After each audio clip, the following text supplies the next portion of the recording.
Today, Twitch plays Pokemon inches ever closer to literal Skynet. This is CheckPoint.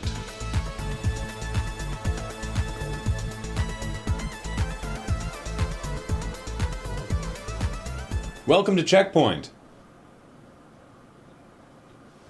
Oh, right. Hey, I get to sit in the middle this week. All right. I guess I don't. Quick, name all the weaknesses of vampires. Garlic, yes. Stake through heart, Teenage angst, also that, good. Sunlight, that's the relevant one today, because the best way to get that sunlight to the vampire's skin is to punch and kick them until their clothes fly off. That's the conceit of Akiba's Trip, Undead and Undressed, also styled as Akiba Strip because jokes. In the game, you play as a pair of vampire hunters running around Tokyo's Akihabara district tearing people's clothes off because they're vampires, no seriously trust us. But if kicking someone until their top disintegrates isn't for you, maybe you're into tourism, because the game also features 130 real-life Akihabara shops that you can visit, while being attacked by naked vampires, so it's almost like being there. How badly do you want to play Far Cry 4 before any of your friends? Are you in good physical condition? How's your lung capacity? Are you okay in the cold? Because if your 2-minute contest entry video is witty enough, Ubisoft wants to send you to Mount Everest Base Camp to play it. The narrator in their video sounds more excited that they've built a new gaming device that can withstand the harsh conditions on Mount Everest than any other part of the contest. Are you going to be playing the game in a literal snowbank? On the upside, Ubisoft will train you for the journey. On the downside, 16 Sherpas died in an avalanche earlier this year, making 2014 the deadliest climbing season on record. How badly do you want to play this game? Respawn Entertainment announced last week that it will be adding an in-game currency called credits to Titanfall. When you're done rolling your eyes, you'll want to know how much this will cost you in real dollars, and it won't.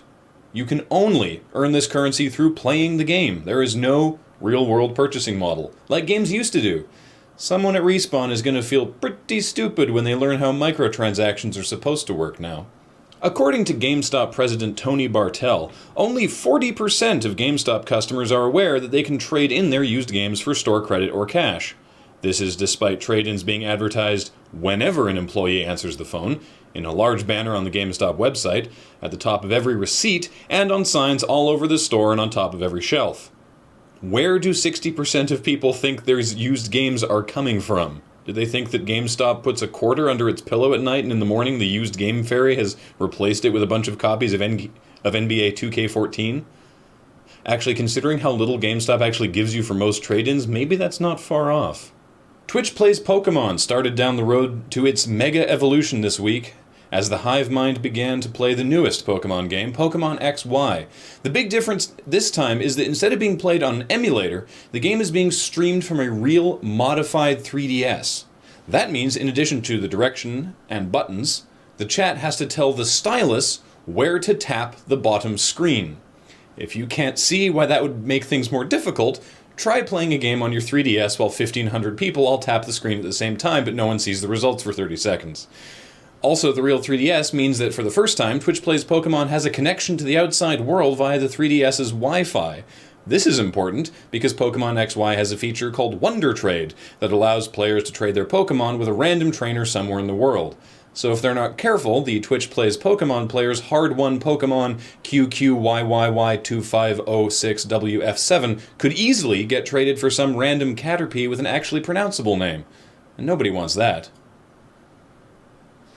Something I've learned from this week's CheckPoint: I need to work on my legs. Leg day.